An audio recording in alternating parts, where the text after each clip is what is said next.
color in your cheeks. Do you ever get that feel that you can't shift the tide that sticks around?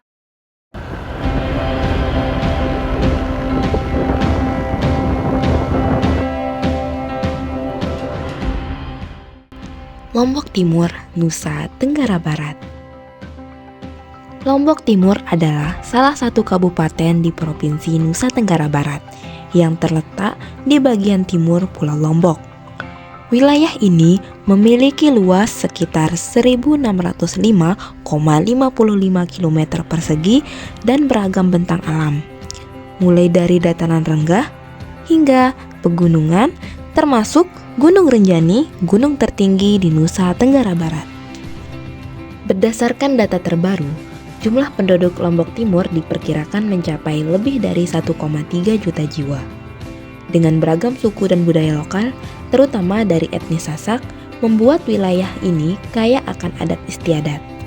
Namun, Lombok Timur juga menghadapi berbagai tantangan pembangunan, seperti pengelolaan sumber daya air dan infrastruktur yang perlu ditingkatkan. Wilayah ini memiliki karakteristik geografi yang beragam, meliputi dataran rendah, pegunungan, dan wilayah pesisir. Secara umum, Lombok Timur berbatasan dengan beberapa wilayah sebagai berikut. Sebelah utara berbatasan dengan Laut Flores, sebelah selatan berbatasan dengan Samudra Hindia, sebelah barat berbatasan dengan Kabupaten Lombok Tengah, sedangkan sebelah timur berbatasan dengan Selat Alas yang memisahkan Pulau Lombok dari Pulau Sumbawa.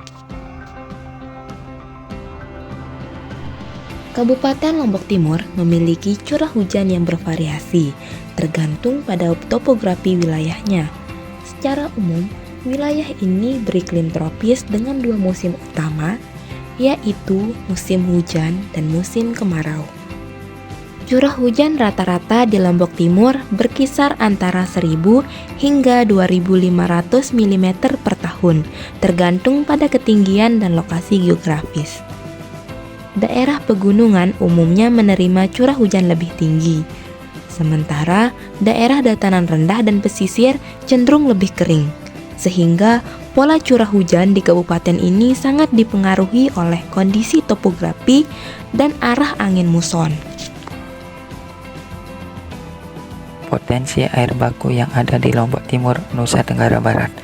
Jika kita menghitung kombinasi sumber daya air dari mata air besar, sungai, waduk, dan limpasan air hujan, potensi air baku di Lombok Timur dapat mencapai puluhan hingga ratusan juta meter kubik per tahun. Sebagai contoh, mata air dan sungai bisa berkontribusi sekitar 30-50 juta meter kubik per tahun. Waduk Pandan Turi dapat menyediakan sekitar 25 juta meter kubik air per tahun. Air tanah dan curah hujan jika ditangkap secara efektif melalui embung atau pengisian air tanah bisa menambahkan potensi air hingga beberapa juta meter kubik lagi.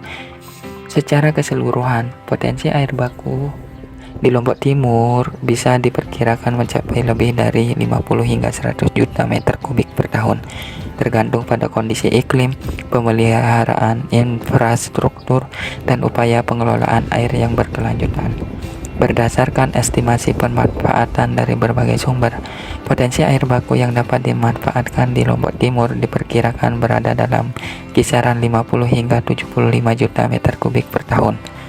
Angka ini sangat tergantung pada kondisi infrastruktur, pengelolaan sumber daya air, serta upaya konservasi lingkungan yang dilakukan untuk menjaga kelestarian sumber air baku tersebut. Beberapa perairan yang ada di Lombok Timur. 1. Danau Segara Anak. Danau yang terletak di antara Kabupaten Lombok Utara dan Kabupaten Lombok Timur dengan luas sekitar 30 km persegi dan kedalaman maksimal 200 meter. 2. Teluk Jor. Kawasan pesisir pantai selatan Kecamatan Jeruwaru yang menjadi lokasi budidaya perikanan. Kawasan Konservasi Perairan Daerah atau KKPD Lombok Timur. Kawasan Konservasi Laut Daerah yang berada di pesisir timur Pulau Lombok. KKPD Lombok Timur meliputi Gili Sulat, Gili Lawang, dan Teluk Ekas. Ekosistem di wilayah ini terdiri dari hutan bakau, padang lamun, dan terumbu karang. Teluk Ekas, perairan yang memiliki kondisi salinitas berkisar 30-40 ppt. Teluk Serewe, perairan yang memiliki kondisi salinitas berkisar 30-37 ppt. 6. Teluk Jukung, perairan yang memiliki kondisi salinitas berkisar 35-38 ppt. 7. Sungai Belimbing, sungai yang memiliki keanekaragaman jenis ikan.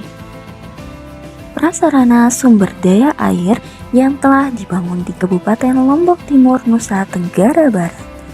Di Kabupaten Lombok Timur sendiri telah dibangun berbagai prasarana sumber daya air untuk mendukung kebutuhan air baku bagi pertanian, domestik, dan industri. Prasarana ini mencakup waduk, embung, jaringan irigasi, serta infrastruktur pengelolaan air lainnya. Berikut adalah beberapa prasarana sumber daya air utama yang telah dibangun, antara lain: yang pertama, waduk Pandan Duri; yang kedua, embung; yang ketiga, jaringan irigasi; yang keempat, sistem pengelolaan air tanah; yang kelima, sistem pengelolaan air bersih dan sanitasi; yang keenam, bendungan kecil atau dam parit; serta yang terakhir, tanggul pengendali banjir. Selanjutnya, pengelolaan sumber daya air yang terpadu.